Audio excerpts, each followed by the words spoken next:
مرحبا وكيف الحال؟ زيادة الطول من المواضيع اللي بتشغل بال جزء كبير من الناس، تقريبا 18 ل 19% من العبو الاستبيان عندهم مشاكل انه بحسوا حالهم اقصر مما يجب يكونوا. معظم الناس لازم يكونوا مهتمين بزيادة هرمون النمو، عشان هيك اليوم حلقتنا عن هرمون النمو. حنتحدث في حلقتنا اليوم عن ايش هو هرمون النمو، كيف نزيد هرمون النمو، ليش أطفالك أو أطفالك عندهم نقص في فعالية أو في هرمون النمو، الإشي اللي بينعكس سلبا على طولهم، رغم إنك وإنت وزوجتك طوال لكن أطفالكم عندهم أو على ما يبدو عندهم قصر قامة. كيف بدنا نزيد هذا الهرمون؟ وهل فعلا ممكن الإنسان يزيد طوله ويلحق حاله حتى بعد ال25؟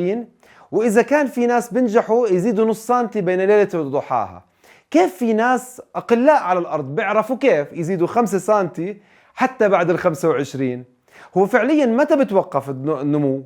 وقديش متى هل بيتوقف هرمون النمو؟ إذا كان ذلك متى؟ في حلقتنا اليوم حنجاوب على كل هذه الأسئلة، ونسأل على السؤال المليون: هل فعلا النوم على الأرض بيزيد الطول؟ كل هذا وأكثر حنجاوبه جوا حلقة اليوم. جاوبوني بالتعليقات، هل أنت من الناس اللي بال40% اللي بيعانوا من زيادة كتلة في منطقة وسط البطن من الدهون وبتحس إنك قصير القامة؟ هل أنت من الناس اللي عندك طاقتك قليلة وعندك دائما اكتئاب وتوتر؟ هل أنت بتعاني من ضعف النشاط وعندك نقص في هرمون النمو؟ حتى نجاوب مع بعض كيف نزيد هرمون النمو بفعالية. أكيد في بداية حلقتنا اليوم جيب فنجان قهوة وورقة وقلم، خلينا نسجل كل التفاصيل. هرمون النمو هو أهم هرمون لحرق الدهون وخسارة الوزن في جسم الإنسان، فبكفيك تعرف أنه خلية الدهون الوحدة فيها مستقبلات هرمون النمو مباشرة، اللي بيوصلها هرمون النمو من الدم بدون وسيط، بتطلع ما فيها من الدهون إلى الدم حتى تحرقها العضلات والكبد. بنفرز هرمون النمو من الغدة النخامية أسفل الدماغ، وبنتقل هذا الهرمون إلى الكبد، بحفز الكبد لإنتاج معامل النمو المسؤول عن استطالة العظام وتجدد الخلايا وبناء العظم والعضلات. عشان هيك لما ينفرز هرمون النمو الأطفال بيزدادوا بالطول. لما أنت عمالك بينفرز عندك هرمون النمو وأنت بالغ، هرمون النمو مسؤول عن تجدد الأنسجة والخلايا، تجدد العظام والحفاظ على العضلات والعظام حتى ما يصير عندك هشاشة. لما الواحد تعرض لحادث، اللي بيجبر هذه العظام وبيرجع الأنسجة إلى سابق عهدها هو وجود هرمون النمو، اللي برضه هو بيحفز على عملية حرق الطاقة داخل الخلايا وبنظم دخول السكر إلى داخل الخلايا في الدم. هو اللي بخلي الكبد يتصنع المزيد من السكر أثناء ممارستك للتمارين الرياضية، واللي بخليك تبذل أقصى ما عندك لما تكون في التمارين الرياضية.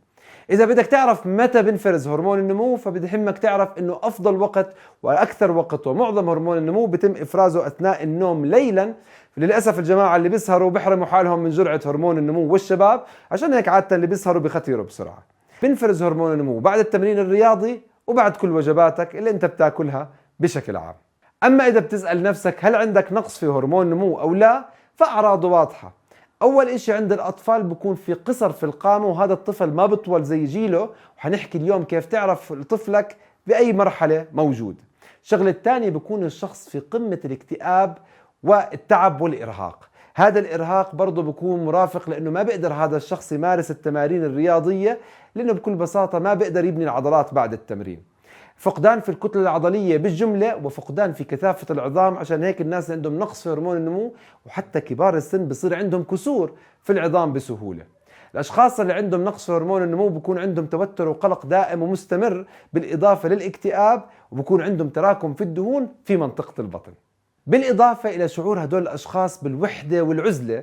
وبكون الأشخاص سواء كانوا رجال أو نساء عندهم فقدان الرغبة الجنسية وضعف القدرة الجنسية عند الرجال. أضف إلى ذلك بكون عندهم حساسية شديدة للبرودة والحرارة. أما إذا بدنا نجاوب على السؤال إيش ممكن يكون سبب عدم استطالة الشخص، ليش عنده قصر قامة، ليش الأطفال ما عم بيطولوا، أو ليش أنا أصلا صرت قصير، ممكن بسبب هبوط هرمون النمو أو هبوط فعاليته اللي ممكن تصير بسبب الأسباب التالية. يعني إذا الطفل هذا عماله بيسهر بحدود الفجر، هذا الطفل دائما سهران، فكيف بده ينفرز عنده هرمون النمو أساسا؟ فأكيد قصر هذا الطفل أو هذا الشخص، لأنه عودوه أهله أنه دائما يسهر بالليل زي ما هو بده. الشغلة الثانية، هل هذا الطفل بياخد تغذيته الكاملة من البروتين؟ وهل عم بياخدها بعيدا عن الخبز ولا كل أكله مرتبط ارتباط وثيق بالخبز؟ لأنه الخبز بيمنع امتصاص الزنك الأساسي لعمل هرمون النمو. هل هذا الشخص بياخد حاجته من اليود، يعني عم بياخد ملح مدعم باليود، ولا حطينا له ملح الهملايا فضربنا له غدته الدرقية فصار قصير القامة لأنه حبينا نعمل له إشي مفيد؟ هل هذا الطفل عنده زيادة بالوزن لأني أنا مركز على إعطائه السكريات والحلويات وصار عنده بطنه كتير كبير وبالتالي مقاومة أنسولين وبدايات سكري لطفل صغير؟ بالأكيد رح يسبب له قصر القامة بسبب توقف عمل هرمون النمو. بالإضافة أنه ممكن يكون السبب عمليات قص المعدة للكبار لأنها بتمنع إفراز هرمون النمو ليلا. أضف إلى ذلك في حالات نادرة يكون في مرض أو ورم داخل الغدة النخامية بمنع إفرازها. وقبل ما ننتقل لكيف نرفع هرمون النمو طبيعيا بدون أي أدوية وعقاقير، من الضروري أنه نسلط الضوء على 60 أو 70% من البشر اللي عندهم سكري، اللي عندهم هرمون النمو بالعادة مرتفع أكثر من الناس الطبيعيين. ورغم ارتفاع هرمون النمو زيادته عماله بأذيهم لأنه هو بيصنع لهم السكر وبيحافظ على استمرار تدهور حالتهم الصحية. هدول الناس قبل ما يفكر كيف يرفع هرمون النمو حتى ما يختير ويعالج نفسه من الأمراض لازم يقلل مقاومة الإنسولين ومقاومة هرمون النمو. كلامي مزبوط، هدول الناس عندهم مقاومة في هرمون النمو وبالتالي الكبد ما بيقدر يعمل معامل النمو اللي هو مسؤول عن عملية أخذ السكر لداخل الخلايا العضلية، هو المسؤول عن استطالة العظم وإعادة ترميمه، هو المسؤول عن نمو الكتلة العضلية وزيادتها وشفاء الأنسجة بشكل عام. فحنحكي اليوم كيف نرفع هرمون النمو، ومن ضمن الحكي إيقاف السكريات والصيام المتقطع اللي بتعالج السكري ومقاومة الأنسولين. فجيب ورقة وقلم سجل مزبوط.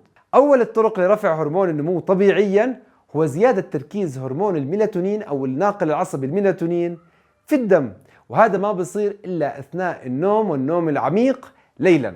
فإذا أنت من الناس اللي بتسهر وبتنام الساعة 1 و3 الفجر و4 الفجر وبتنام لك 3-4 ساعات، فاعرف أنه معظم أمراضك اللي أنت بتعاني منها الآن وحرمانك من قدرتك حتى على النوم بالمستقبل سببها استمرارك في السهر. ولا يمكن إعادة هرمون النمو أو رفعه في الجسم عندك وحمايتك من السكري والشيخوخة المبكرة إلا من خلال أنك ترجع تنام كويس. هرمون النمو أساساً بيرفرز معظمه أثناء نومك وتحديداً بين الساعة 12 للساعة 3 مساءً، فشوف قديش بيخسروا اللي بيضلوا سهران للساعة 3 الفجر وهو صاحي، والله يعين اللي بداوموا شفتات ليلية. أضف إلى ذلك إنه عدم النوم بيرفع الكورتيزون اللي بيرفع السكر وبالتالي بيرفع مقاومة الأنسولين اللي بتتلف الكبد، وبالتالي حتى هرمون النمو القليل اللي بتفرزه ما عندك قدرة بالاستفادة منه بسبب مشاكل الكبد. أما النقطة الثانية لليوم فيها تحسين صحة القولون وبالتحديد بكتيريا النافعة عندك في القولون. بكفيك تعرف إنه 90% من هرمون السعادة السيروتونين بيتم تصنيعه من البكتيريا النافعة، والسيروتونين هي المادة الخام لتصنيع الميلاتونين هرمون النوم. حتى تنام كويس لازم أمعائك تكون كويسة. هرمون جابا أو الناقل العصبي جابا برضو بيرفع هرمون النمو وبتصنعه البكتيريا النافعة على العموم.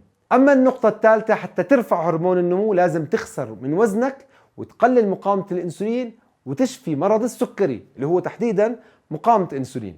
لما انت عمالك بتمارس حمية الكيتو وبتقطع النشويات والسكريات وبتعمل صيام متقطع، اول اشي بيصير فيه عندك انه بيرتفع هرمون النمو حتى يحرق الخلايا الدهنية الموجودة عندك، ولانك عمالك بتخسر الدهون فحتخسر الدهون المتراكمة في الكبد، وبالتالي بتقل مقاومة الانسولين عندك وبتزيد كفاءة هرمون النمو حتى يتحول او ينتج اللي هو معامل النمو اللي بيساعدك على الحياة المديدة المليانة في الشباب والصحة. أما النقطة الرابعة لليوم فأكيد الصيام المتقطع. الصيام المتقطع هي أفضل طريقة لرفع هرمون النمو طبيعيا بكل بساطة، لأنه بيشتغل على الموضوع بجهتين. الصيام نفسه بيرفع الاسترس عندك في الجسم، التوتر، وهذا بيحفز إفراز هرمون النمو، بيقلل الأنسولين والسكر في الدم وبالتالي بيحفز إفراز هرمون النمو. لما انت عمالك بتصوم خلال اليوم وبتاكل فرضا خلال 8 ساعات وبتصوم 16 ساعة، فانت بتضرب عصفورين بحجر، بتحفز هرمون النمو اللي بيعمل على الاستشفاء، بتحفز الاستشفاء الذاتي او الالتهام الذاتي بالخلايا اللي بيتغذى وبيزداد قوة لما يكون في هرمون نمو عالي. اما النقطة الخامسة لليوم فاكيد قطع السكريات والنشويات والالتزام بحمية الكيتو. عملية انخفاض السكر في الدم من اهم المؤشرات اللي بتحفز افراز هرمون النمو. ومش بس هيك، لما انت بتدخل في هاي الحمية اكيد بتوقف الخبز اللي هو اهم مصادر او اهم طرق منع امتصاص الزنك اللي بحاجة له الجسم لافراز هرمون النمو. لما بتاكل الخبز مع اي اكل بتاكله الزنك الموجود فيه ما راح يتم امتصاصه، وبالتالي نقص الزنك بيعمل عندك نقص في هرمون النمو، وبالتالي مشاكل عدم الاستشفاء وضعف المناعة بشكل عام. أما النقطة السادسة لليوم فهي ممارسة التمارين الرياضية. دير بالك إذا أنت مريض سكري ومقاومة أنسولين السكر عندك عالي، فما بتحتاج تعمل تمارين رياضية، نزل السكر تبعك أول بعدين بتمارس تمارين رياضية، لأنه هرمون النمو بيرفع السكر، فإذا سكرك عالي ممارستك للرياضة بإيديك.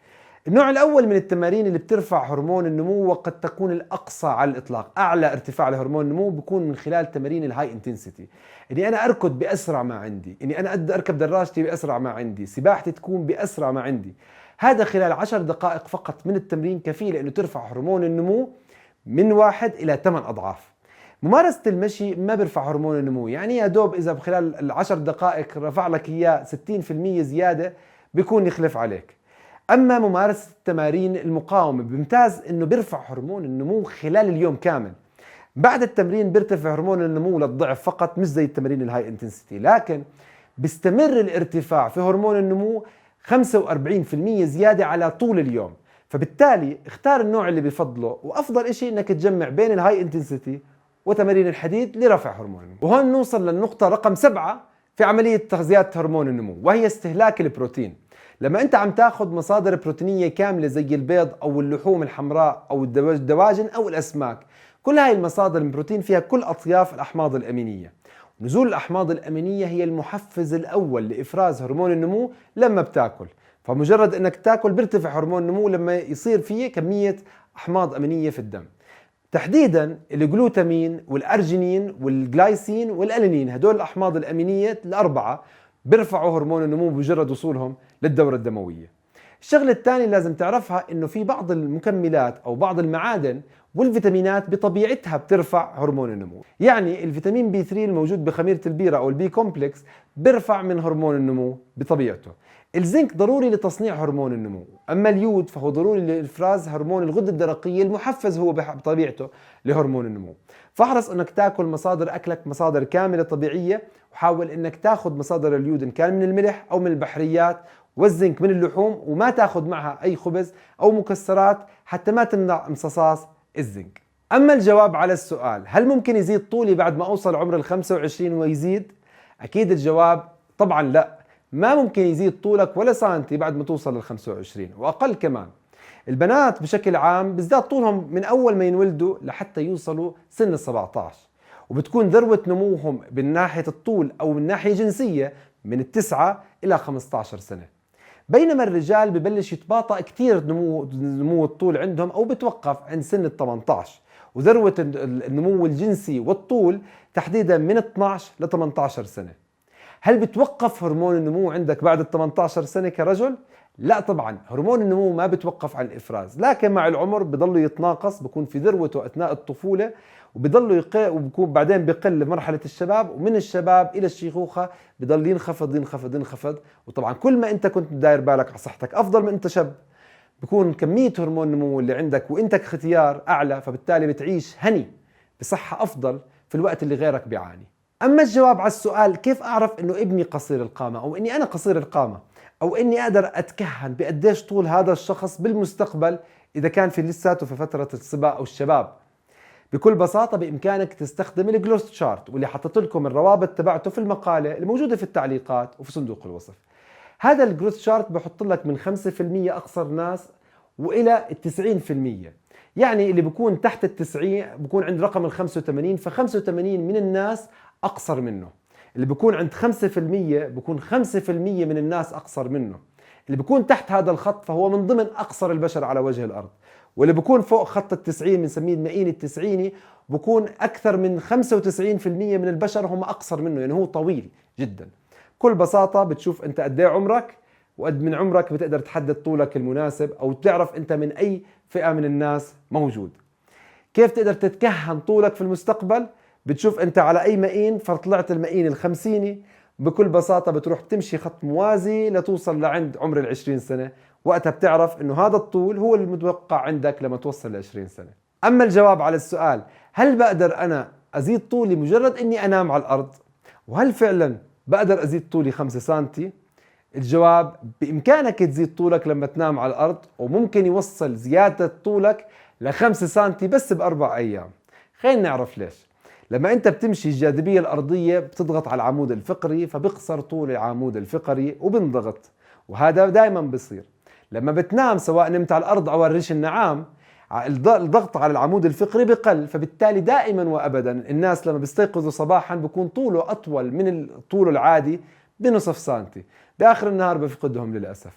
هلأ مين بيقدر يوصل ال5 سنتي؟ هدول الجماعة اللي بياخذوا رحلات على الفضاء الخارجي. رواد الفضاء لأنه ما في جاذبية أساسا، فبخلال ال4 أيام الأولى اللي بيوصلوا فيها للفضاء بدون جاذبية بيزداد طولهم 5 سنتي كاملة في 4 أيام. لكن بمجرد يهبطوا على الأرض بيرجعوا للطول الطبيعي كامل. إذا عمرك فوق 18 وبتحلم يزيد طولك، فيعني ما أعتقد هذا متاح، لكن بهمك يزيد هرمون النمو حتى تحسن صحتك وترفع مناعتك وتبني عضلك وتعيش حياتك المديدة بدون عوالم الشيخوخة المبكرة اللي بيعاني منها كثير من الناس بدون أي أسباب واضحة وصريحة غير إنه إهمال في عادات الغذاء والطعام والحياة الصحية. في نهاية حلقتنا اليوم اكتبوا لي بالتعليقات: هل أنت من الناس اللي بتعاني من قصر القامة وأنت سببتها لحالك بسبب عاداتك الغذائية الخاطئة؟ أو هل أنت شايفة أطفالك ما عم بينموا كما يجب بكل بساطة لأنك عم بتطعميهم غلط؟ اكتبوا لنا بالتعليقات، خلينا نشوف ونجاوب مع بعض. وبنهاية حلقتنا اليوم، إذا شفت المعلومات اللي بالفيديو مفيدة أكيد لا تبخل على غيرك بالشير، فنشر المعلومة، أكيد خير وزكاة العلم نشره. وأكيد ما تبخل على حالك بأنك تنضم للقناة وتكبس إشارة الجرس حتى تيجيك أول بأول إشعارات كل ما يخطر على بالي فكرة مفيدة إلك. أكيد لا تنسى تعمل لايك لأنه إحنا بتشجيعك بنستمر، وبدعوكم تنضموا لعالمنا الرائع بالفيسبوك وعالم سمارس كيتو أند فاستنج بلانت. وأكيد كل ما في الحلقة من معلومات ومصادر موجودة بصندوق الوصف ومثبتة في التعليقات. وأكيد تقدروا تتابعوني على الإنستغرام وسناب شات وتويتر وتيك توك. وأضيف إلى ذلك إذا معلومات إضافية عن أفضل صيام، عن تناول الوجبة الواحدة، شو بيسوي فيك إذا عملته لمدة 40 يوم، اكبس الرابط اللي هون. وإذا بدك تعرف أفضل نوع من البروتين وقديش تستهلك منه وهو البيض، احضر الرابط اللي هون. بشوفك في الحلقات القادمة، وبأمان الله، مع السلامة، باي.